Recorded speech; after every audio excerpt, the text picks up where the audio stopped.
Hi, I'm Nick, and in this video we'll be talking about how yeast infections are related to a woman's period or menstrual cycle.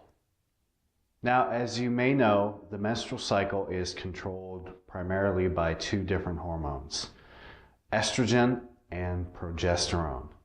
Progesterone hasn't been found by studies to really influence vaginal yeast infections, but estrogen most certainly has. The key reason estrogen is an instigator of yeast infections is because estrogen causes the cells in the vagina to start synthesizing glycogen, which is a sugar that these cells use. And as you may know, Candida is a yeast and it loves to eat sugar. And the more sugar it has available to consume, the more it can use that sugar to grow, reproduce, and eventually cause an infection. Candida Hub has a chart showing the levels of estrogen and progesterone during the menstrual cycle, and an interesting video is there that details the menstrual cycle and how it all works. If you don't know too much about it, you may want to stop by and check that out.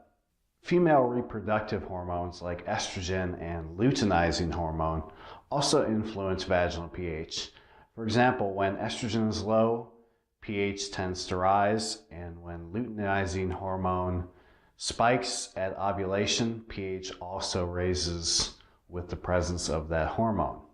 So a change in vaginal acidity due to these hormones can also be a source of your yeast infection. This is because Candida are pretty sensitive to pH, and when the vagina is healthy and acidic, it can't really grow so well, but if it becomes more alkaline, it gives an opportunity for Candida to take hold and cause an infection. So let's look at some of the research that talks about the relationship between a yeast infection and your menstrual cycle. A 2000 study published in the journal Infection and Immunity looked at mice and how estrogen and progesterone would influence the rate of vaginal yeast infections. The study found that estrogen, not progesterone, played a significant role on the severity and persistence of the mice's yeast infections.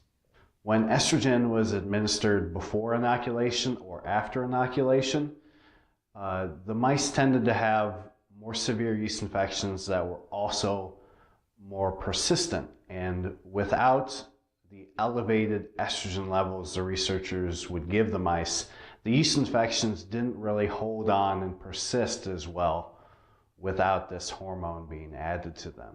The researchers also found that the outer cells of the vagina, which naturally have a Candida fighting ability to them, did not seem to be able to fight off Candida as well in the presence of elevated estrogen levels. So estrogen can play a role in modulating the immune system, and this can be another reason besides glycogen synthesis that yeast infections tend to occur with elevated levels of estrogen. Another study, a 2012 study published in the Australasian Journal of Dermatology, found that there was a correlation between estrogen and yeast infections. The study stated that fluctuations of estrogen tend to cause a woman to get yeast infections at specific times during her menstrual cycle. The study also stated that the majority of women seem to get bad yeast infections after ovulation. Women seem to get the most severe yeast infection symptoms the week right before they have their period. And at the end of menstruation, these symptoms seem to go away and may not even be present. And this reduced symptom level may also continue for a day or two or three after the period has completed.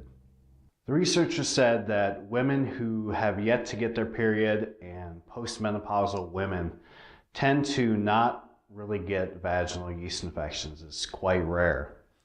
The study found that only about 4% of postmenopausal women developed yeast infections.